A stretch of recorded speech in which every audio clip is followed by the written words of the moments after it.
سورة يونس آية بيرم لنسبة. أعوذ بالله من الشيطان الرجيم. بسم الله الرحمن الرحيم. فكذبوه فنجيناه ومن معه في الفلك وجعلناهم خلائف وأغرقنا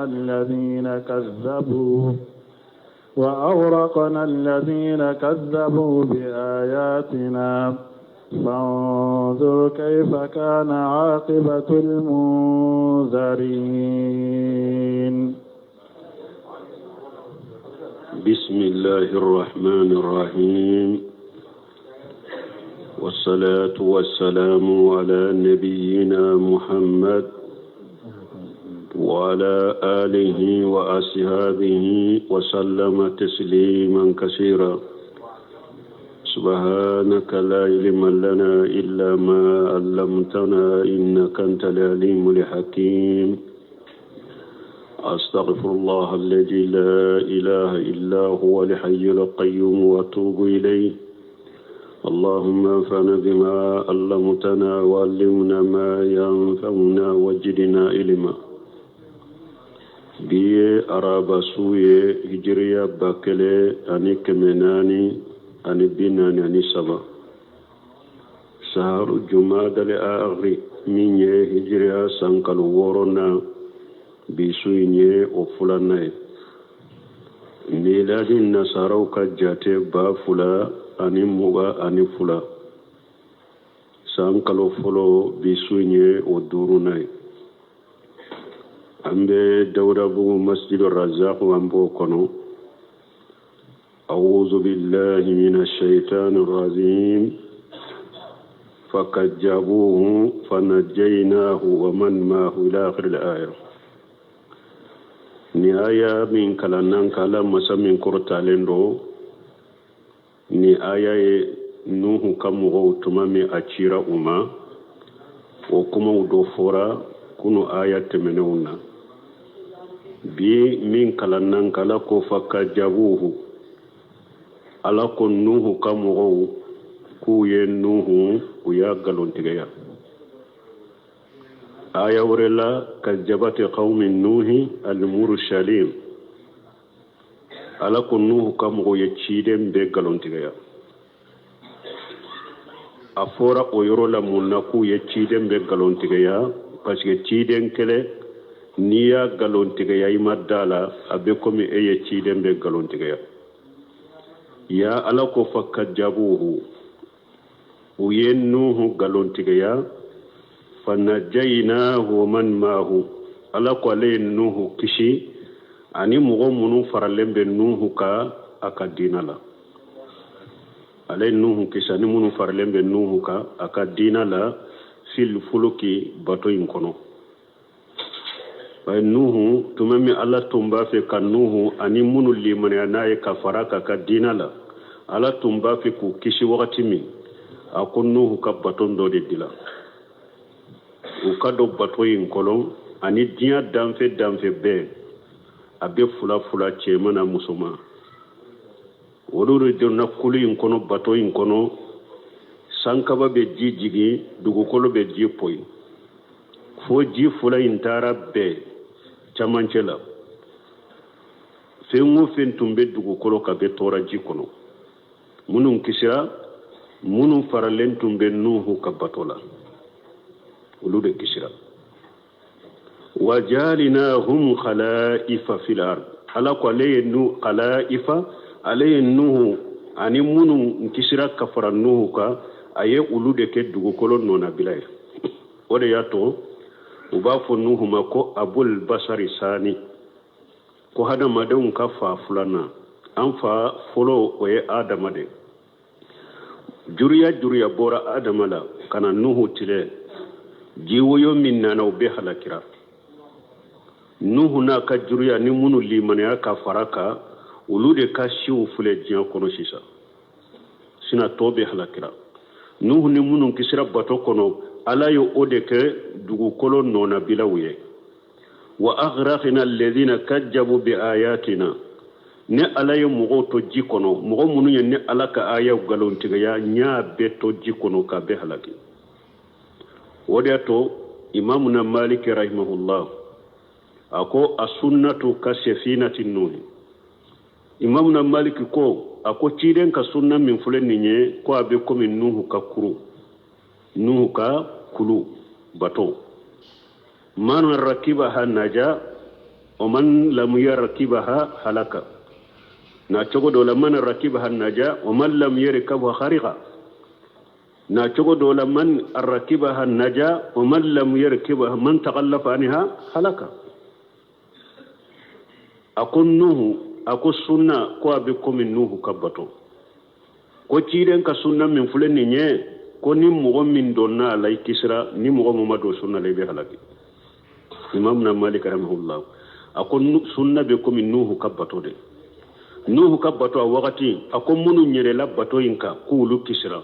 ko mogo mayele bato inka ko be halakira awa ko sunna fana bo cogo de la ala fule ko de foya munu farlan nuhu ka dina la wulu de kisra bato kono ala ye wulu de ken nona bilay dugu koloka munu nyen nuhu galonte ka be halaki munu nya ala ka ya galon ka be halaki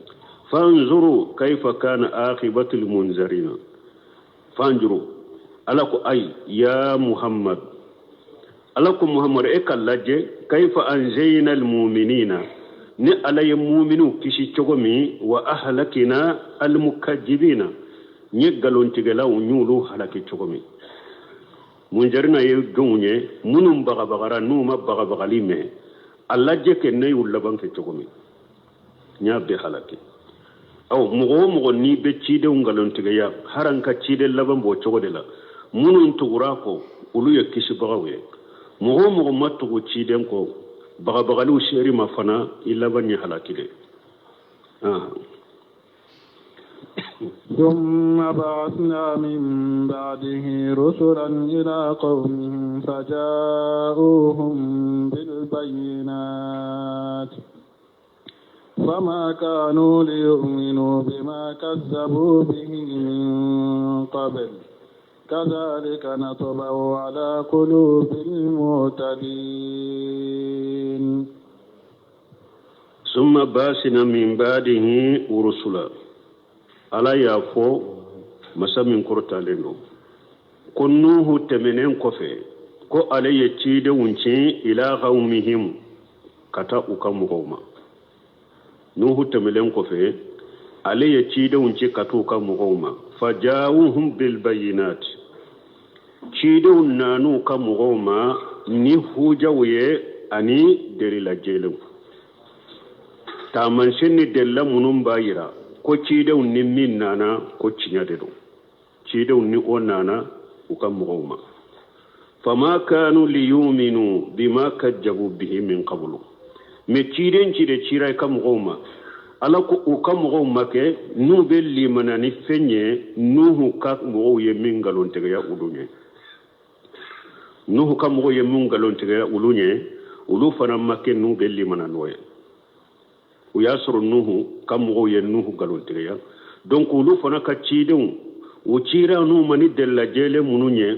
ulu tumma ke nu belli manani fenye nuhu kamugo ye min galontiya ulunye kajalika ala ko ninkera chukumide nin nuhu kamugo uye nuhu galontiya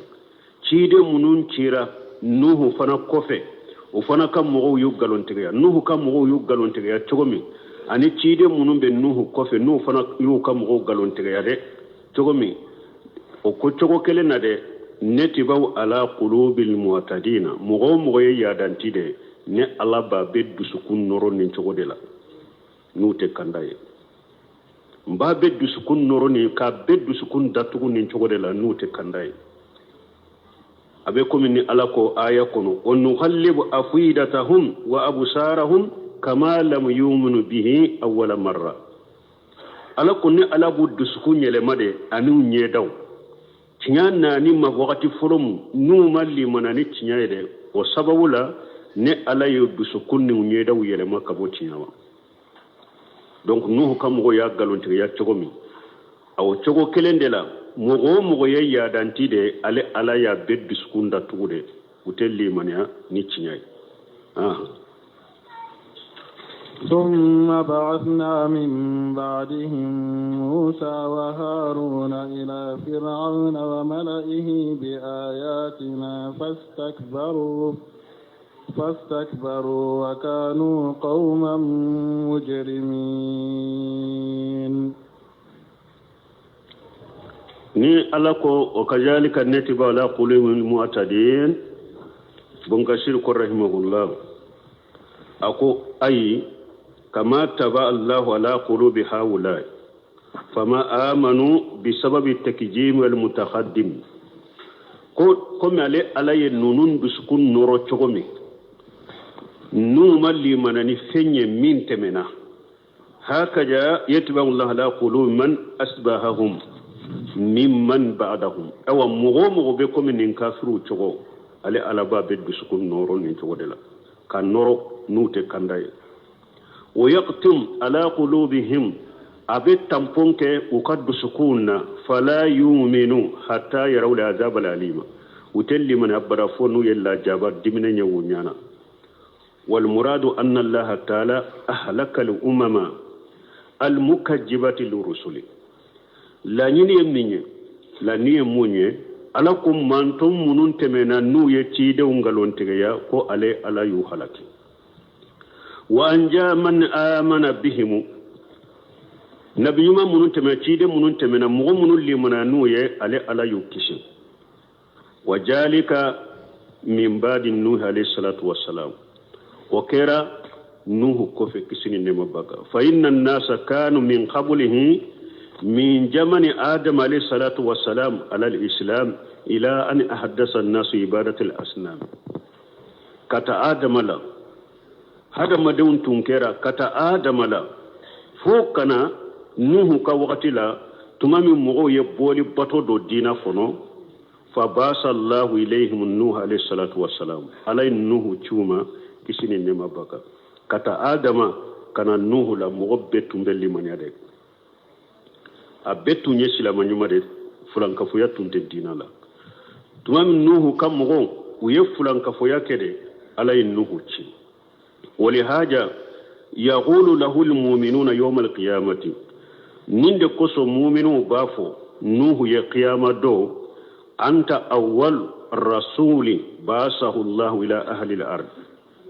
wodi ato qiyama kene mo bafo nuhu ye kon nuhu ede ci dem foloye cide mi ni ala ya ci dugukolo dunkuma cide munun cira dugukolo dunkuma edo yu foloy o nuhu de cide foloy wa kam ahlakina min alqurun min ba'di nuh ayawre kono ala ko jama chaman de tamuna nuhu ko fe ninne ala ya be halaki haja injaru wa fi haja injaru ajim li mushrik al-arab bagabagali benninna bagabagali gelem benninna bagabagali babenninna arabu fana ka mushriku ye alladhina kajjabu shayda rusuli wa qatamil anbiya'i wal mursalina arabu munu nu ye cido be nyema galon tigaya anin nabi nyima utume baga ani cido untinyema baga fa innahu idha kana qad asaba man kajjaba bitilka rusuli na yaso cide munun temena ni mugo munye ulu galon tigaya na ayusoro ma jakarahu Allah ta'ala min al-ajab wan nakal ni aye ulu soro alaye min foanye la jaba anin nyangili na ya soro aye mugo soro munu nyecide munun temina ku galon tigaya fama jannu haulai wa gharir takamu akbar min ulaika donc ni arabu munun ni mugo munun be jiyan kono ciden cire munun na ulu tabe ke chogodi ulu ye fenke ka junubu ke min kabo ciden temeno ka mugo taka parce que ciden temeno ka mugo ye ciden munun galon tigaya aw fule ka ciden min galon tigaya min yem rasul sallallahu alaihi wasallam ode kabo ode e wa korota lendo ode kanyi ka teme ciden toka wala min yo galon tigaya eye junubu ke min kabo ka teme ciden munun temena awnye ulu ka mugo ye ala yewulu halaki awdu do ni aya min temina la nyini ode o kofe alako masamin korotalen summa basina min badihim Musa alako min badihim summa basina min badihim alako ko o cide nunun fana temenen ko fe ni alaye Musa wa Haruna Musa ni Haruna nyulu fana ci ila firauna wa malaihi nyulu fana ci kata firauna ka jamama nuhu ko fe cide munun nana ulu fana temenen ko fe ni alaye Musa ni Haruna ci kata firauna ma ana ka jama bi ayatina nyu ucini ni alaka taman shaude anin ka dalilau fastakbaru firauna na ka jama uyu yere bonya wa kanu qawma mujrimin ukera mogoye mo munu nye chiali kelawe ufana kera chiali kelawe uyu yere bonya Musa ni Haruna ni tamanse nanuma ubanna bema uyu ba bema ka ke chiali kelawe komi ala ya fo ayawre kuno chogomi wajahadu biha wastayghanatuha anfusuhum juluman wa ulwa ako uyuba Musa ni min nana ni Haruna uyuba ma ka soro yere dusukun kono dankale mbaye ko Musa ni min nana cinya de do me uyuba ma de to nyali doro ani yere korota aha فلما جاءهم الحق من عندنا قالوا إن هذا لسحر مبين فلما جاءهم الحق من عندنا تمامي تنيانا نوما تنيامي مبورا ne alafe tumami tinyana firawuna na kajamama tinyami mbora ne alafe qalu firawuna na kajama ko inna haja la shahir mubin ko Musa ni minna na uluma ko dabali de do ko aka dabali fanate dogola de ko dabali bangalende do tamashe munun dira Musa makata firawuna na kajamama tumami tinyana numa ko de ko ni Musa ni minna na uluma ko taman shedete ko alata tede ko dabali de do ko min dabali min fana do ko dogota dabali yala de dabali bangalende do uyen ninde fo ka annahum qabbahumullah abe ko min ulum ala ku tinya aqsamu ala jalika hum yalamuna annama qaluhu kadibun ubhutan la sahir kuremunye la mutawtiati liqasmi abe ko min nibe kalini fenye abe ko min firawuna na ka jamaa ukalina kare ko wallahi ko Musa ni minna na ko dabali bangalende do kasoro uyere bado ku ye min fo galonde do uyere bado ku ye min fo galonde do wori ato ala ko wajhadu biha wastayghanatiha anfusuhum juluman wa ulwa قال موسى أتقولون للحق لما جاءكم أسحر هذا ولا يفلح الساحرون قال موسى ما ندي قال لهم موسى قوم النابا ننكريا أكا أتقولون للحق لما جاءكم أو بافو تشنيادما tumami chinyana na auma au bafo chinyadema ko dabali ashiru haja yala neni minna na ninye dabali de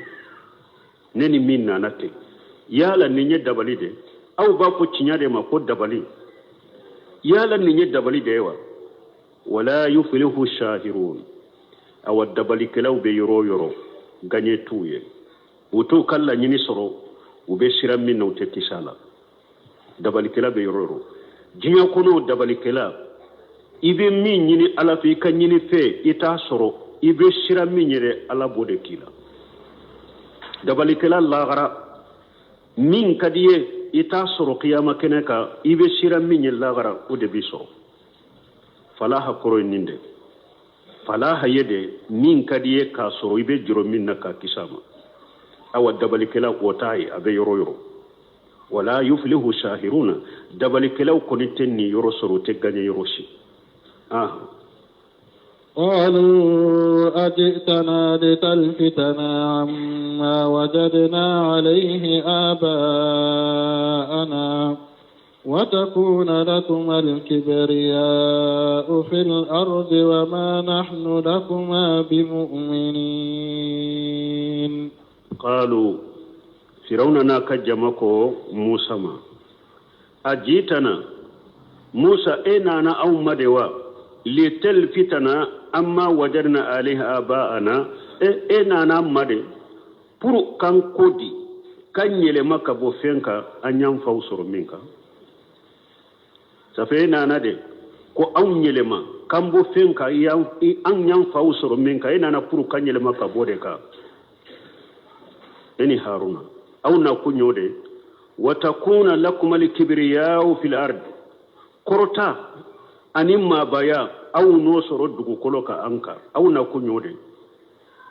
aw balma harbi jamanaw kono dugu kono ni mogo min ni tiɲa nana minnu bɛ dugu kɔnɔ ni setigiw de don nɛɛmatigiw de don minnu bɛ dugu kɔnɔ n'olu de ye jɔyɔrɔtigiw ye u b'a miiri de ko tiɲatigi ko i b'a fɛ k'olu ka palasiw de minɛ la hali bi n'i y'a ye jamana kɔnɔ setigiw tɛ se ka kɛ tiɲatigi fɛ abada jɔyɔrɔbatigiw illa rahim rabbi ni kelen kelen u tɛ se ka kɛ tiɲatigi fɛ abada parce que olu ɲana tiɲatigi i b'a fɛ ka tiɲa min fɔ n'a sabatira a jɛnsɛra e min y'a fɔ bɛɛ bɛ tugu o de kɔ mɔgɔw b'olu kɛ kɔfɛ mɔgɔw ye o de y'a to bɛ tiɲa kɛlɛ firawuna ka mɔgɔw filɛ ko o de fɔ musa ye ko ye safe e ni haruna aw na a jigitana aw nana amma de wa litel fitana pour kan yelema amma wajadna alayhi abana an faw yansuru min kauna kan yelema o de ka pour min ye korota ye aw fulano soro dugu kolo kaya aw to na ke ko fe mo ye aw na kunyo o de ya donc balmo ko fule nu be hada maden du sukun kono yika kanda soro foy mangele nay folo ye munye fa korosira bato وبافو مما التعصب المجموم وبالتقليد العام anya am kew soro nindeka anya fa kuru soro nindeka anya kam go folo soro nindeka bal mo hada made ni jogo min fule nilla hala min fule ninye depuis gale doni ke baw yaayira fulan ka fu ya sababu dugu koloka bidiya sababu dugu koloka at-ta'assub taqlidul ama wode nana ni bidiya wi dugu koloka fulan ka fu ya min be dugu koloka de bidiya munu be dugu koloka de anyam faw soro nindeka anyam mo ke soro nindeka a sababu doye ode a sababu bele bidiya dugu koloka sababu bele ba yode kam mo soro fendo ka de fa korosira mo ke sura bato ka supporter ka tugu ko ite tinya nyini akono ninde kera sababu e ka fulan ka fuya do dina kono ninde kera sababu e ka bidia do dina kono tele a fulana joyoro kanu korota kanu o fana kera sababu e ka mo chaman kumantiya tinya talima tinya nale jamana kono tinya nale dugu kono tinya nale misiru kono minye mogo bali kamina awa a sababu fula birebere ba fule si porteria galonka obeke sababu ka do hada madeni tinya ce ite tinya ye ite se ka tugako si porteria kele fulana togo kanu joyoro kanu korota kanu o beke sababu ka do hada madeni tinya ce ite se ka tinya ye hari niya ye iddu sukunti sekata parce que e nyana ni tugura tinya ko doro ye tinya ta doro e kera ko fe mo e ka joyoro ni ka nyema ya ni ka mabaya min bi bolo doro be mina ila donc firawna na ka jama ye ninde fo o ma nahanu ukonni koso o ma nahanu lakuma bi mu'minina aw ante da aw fulala de aw nana de pour ka awmbo an fa koro ka shiraka aw nana de kambo an ka fa koro shiraka an ka tugo aw ko pour aw na nyema yani ma ba yasru dugo koro ka kanto ewa ante da afulala ewa firawna na ka jama sababu mun yi bali tinya tale ma fulere fulan fula foraya siporeteria fa korosira bato kele fulana joyoro kanu ani palasi kanu bunkasiri ko rahimahullah ako wa kashira ma yajkuru Allah ta'ala qissata Musa alayhi salam ma firawuna fi kitabil aziz ako akacha ko ala bafo masamin korota lendo abe Musa ala ka kisibaka abani firawuna ka qisafo aka kitabu bayin kono akacha li'annaha min a'jab al-qasas parce que Musa ni firawuna ka qisa ko qisa ka qisa kaba kolende do ko qisa ka qisa kaba kolende do fa inna firawuna hajira min Musa kull hajar firawuna ya yire koroshi Musa ma yire koroshi chogo bela me amakisa makoy bunka sir binu dofo adoye munye tumami afora ubi adonna ukata mansho kono ko firawuna be masaya minna abe mara minna ko min bena ka marachiya ko denke do de do abe bo bani sirlanka de la ko de bena firawuna ka marachiya tumami firawuna yen ni me ubi ayen ni ndo ayen munke bani sirlanka waya kede ni denke bani sirlanka bani sirka musulman na kono madero na jigina denke ra chema de firawuna bafa pour min fora ko ale kam maras tinya sabo be bo bari sranka do de la ni muso jigna ni che de raba be fa o ko fi al qibti gan kaw ayre kam qabra mo na fay o ko firawna bari sranka de banka barawu ke wulu de anka barake de wulu de anka barawu ke bagay nu yu chema be fa Allah ba nyirbe barawu ke yade waye munke ola wa ko sisa ni sai ni denke munu sorola ni sai abe ulu bila sangure ni denke munu sorola abe ulu faga puru kana chaya ni ya usherama uchaya rade ayeni la halafanata denke ube bila samide alay haruna wolo odela haruna bangera odela ya denke ube bila sami haruna sorola odela denke ute faga sami haruna bangera o sandela me denke ube faga sami Musa bangera odela mana alla bana yira firawna da ko min ni arabu yafo ko la yughni li hajar an al qadr ko yire kuroshi shite foy bo la kala tigela ko yire kuroshi atesi ka foy bo ala kala tigela fasaqarahu al qadaru an urbiya haja alladhi yahjur minhu ala firashihi wa maidatihi bi manjilati al walad ako ala kala tige kera sababu firawuna ala kala tige kera sababu firawuna tumbe shira Musa minyede o Musa ala ya balon firawuna ka dilande ka balon firawuna ka dumunila bi manjilatil waladi ka ke firawuna ma komi de ka ko tomi firawuna de aka balo firawuna yere ka dilanka akallamu ka balo firawuna yere ka dumunila koma de parce que tumami Musa aba jigina naye Musa yere ba dugu jera foi ta dusukun kono ni Musa ka hammete wa ala ko bama akon ni Musa ni israna ko bi sege kilaw bena kana sege puri kana soro e bolo kesu dila ikado kesi kono kabila bajila taw sikeraw ba afo chogomi ka juru siri kesi na juru siri lemba bolo yoro dola sokono ni sege kilaw tara abe juru mina ka kesi sama kana be Musa bo abe shindama dondola asobina ko ewa sege kilaw bena ko ayi Musa do kesi la kabila bajila taw sikeraw do ba fo chogomi nyana na juru masiri baji tarana baji tarani Musa ba koni dugu jera fuita akono dusukun kono ni Musa ka kote ahamina ka ko ala ye wahaw ciyama fana ilhamu akun Musa ba makana sirade ikade ni ala basage kanima mbane ake cide nye fana ha kana sira keshi jiye keshin talo kata firawuna yɛrɛ ka mɔgɔw bɛ baji yɔrɔ min dɛ kesi taara bɔ ni o yɔrɔ ye firawuna ka mɔgɔw ye kesiw ye ko nin ye kesi de u y'a tɔmɔ a tɔmɔnen u n'a taara firawuna fɛ u y'a dayɛlɛ musa de bɔra la denyɛrɛnin bon ala y'a kɛ kesi in fana tuma min firawuna ka mɔgɔw y'a tɔmɔ musa ka balimamuso dɔ bɛ yen a b'a kɛ ka minnu ye kesi in tɔmɔ a b'a kɛ ka tugu kɔ mɛ a tɛ gɛrɛ u la dɛ a b'u kɔlɔsi ka taa u ni kesi in bɛ taa yɔrɔ min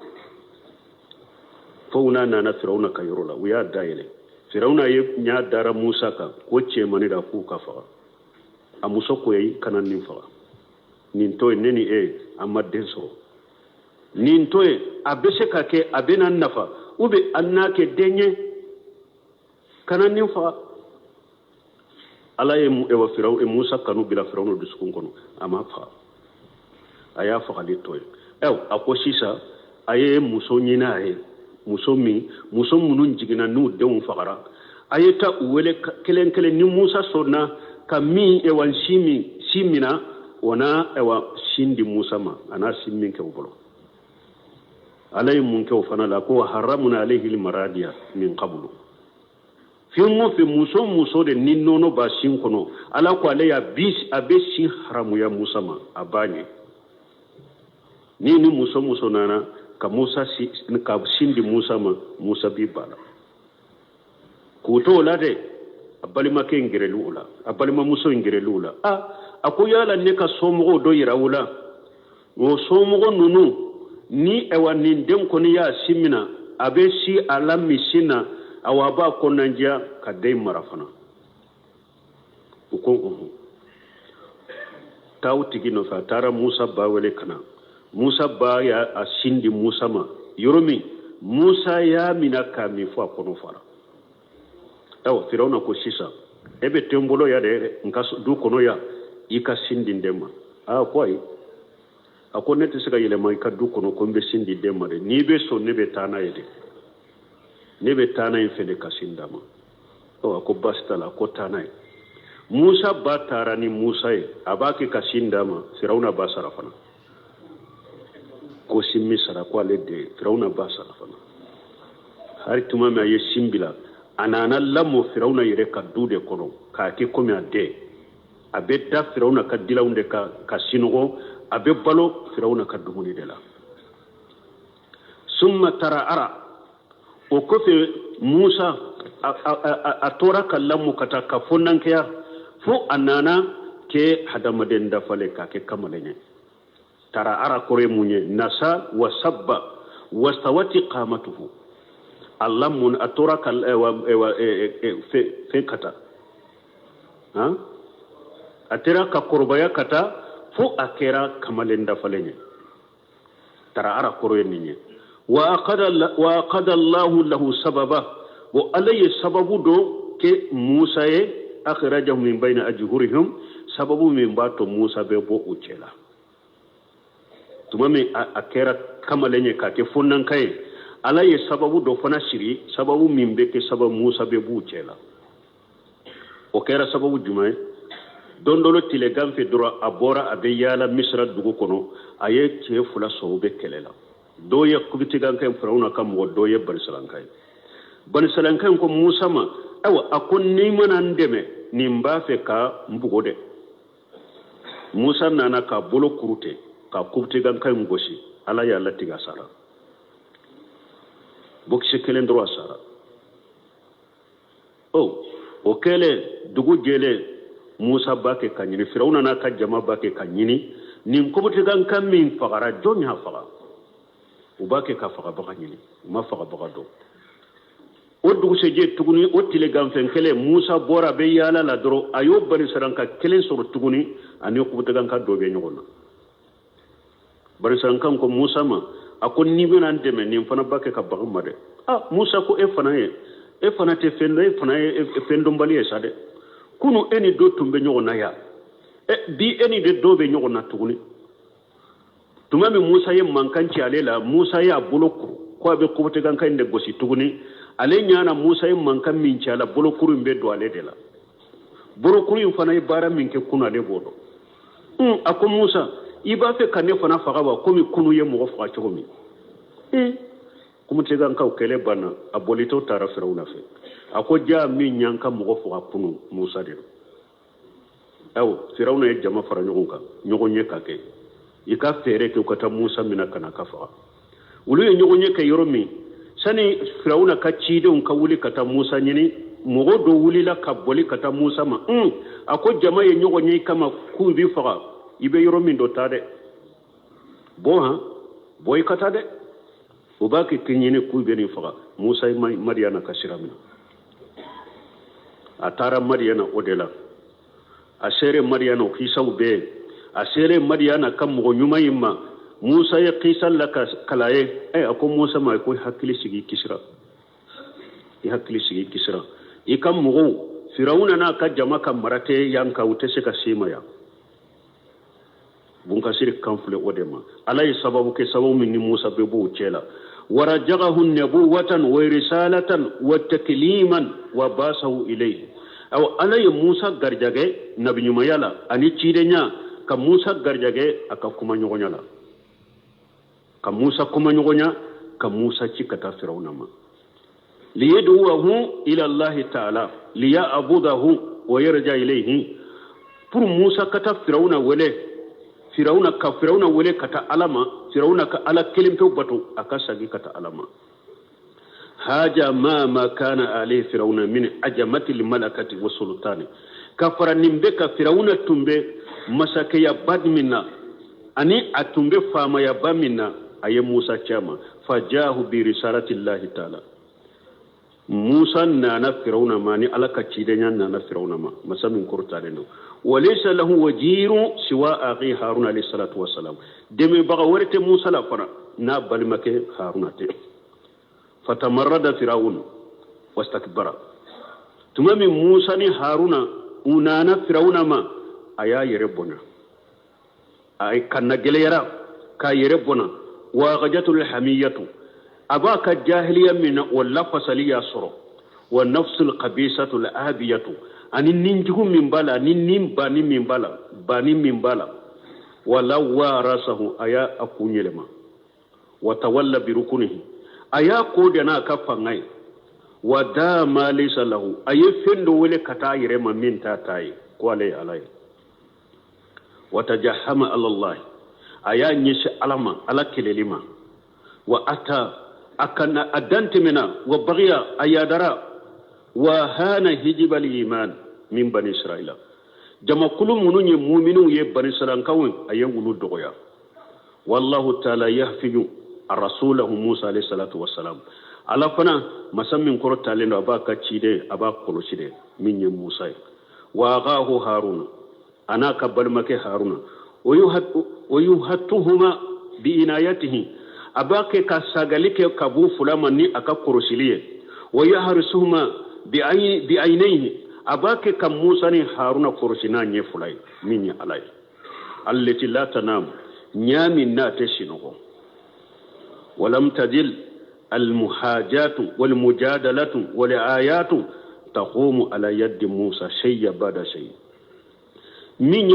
كمنا سجيه أني نقول سوسو أني تامنشو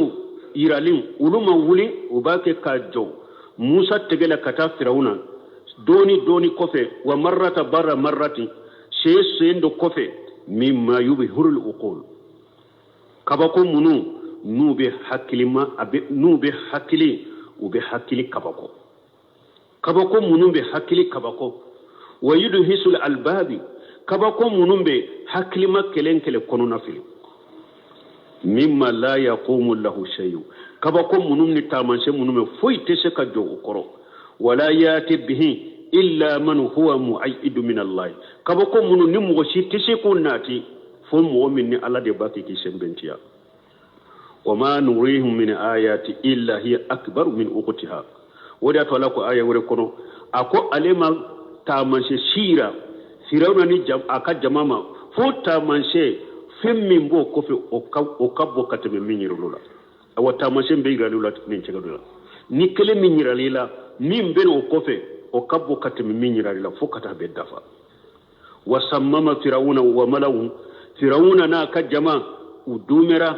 uka ewa kannageleya ke qabbahumullahu ala kucinya udumera ala takdhib bi jalika kullihim udumera ko kaba ko imbe galontiga wal jahd wal inad wal mukabarat ani bani ani kannageleya ani yere bonya hatta ahallallahu bihim basahu fo ala nana ka janga kata jiguka alladhi la yuraddu janga kata min nishagi bakatala wa aghrahum fi shabihatin wahidati ajmain ala yubeto jila sogma dakele tirawna na kajama sogma dakele ala ya beto jikono fa qutiya dabirul qawmi alladhina jalamu alakum mu'minun kera tonya likelay kata ufolo fo laba ne ala yube halaki walhamdulillahi rabbil alamin tanugo alay dam fewntigi ala وقال فرعون ائتوني بكل ساحر عليم ذكر الله سبحانه قصة سحرة ما موسى عليه الصلاة والسلام من يدبالي كلاو فنايك قصة كفر موسى ألا يافو في سورة الأعراف وقد تقدم الكلام عليها دبالي كلاو كقصة ولو فنان موسى ألا يافو سورة الأعراف كنو أنت مناك وفي سورة التاها ألا يكقيس في سورة التاها كنو وفي شعراء ألا يككباريا في سورة الشعراء كنو وذلك أن فرعون لعنه الله وسبب مني فرعون ألا كدنغا باكا تمام موسى نكتا من سويرنا أنا آية وركنو أكون موسى ما أكون نية باتو في مرمنا نينته mbi fara kaso denga musa ko har ninna na ni fenye mi har ninna na ni tamanse doye ibendo kaso lawa tiden kon firawna kon nana no weke ayaka berebila akera saye ayaka bolodo dolot kam kono ka foshi kabo ajeyara komi kalotige firawna kon ni nyedda balide ako jamama ko he kon ni che mbe dabalido ha kon ni nyedda balide obe surati suwarai kono ako aka jamama ninte foye ni dabali kalate nimbe dabali do de ayenya maryam kam mun ken ninna uko arjihi wa aqahu ni uko nini anaka balima uka ko bila krefe folo wa abas fil madaini hashirina misra ka dugu misenu kam go do ci misra ka dugu misenu la ukata dabali kala be fara nyogon kam mo be dabali do ko sobe ukata be wole nguna be kana komi fo folo de uka ko bila ko fe folo ika ciden do ci kata misra dugu misenu no kata dabali kala be wole kana wala do kisabina foya wa qala fir'aun atuni bi kulli shahir alim abe komi wakati sera donc ni ala ye dresure iranna bon ni nyaqi saw ha a duro tisega nyana bode men militi duru de tesika nyana bo nambe seka nafasurala subhanaka allahumma rabbana bihamdika ashhadu an la ilaha illa anta astaghfiruka wa atubu ilayk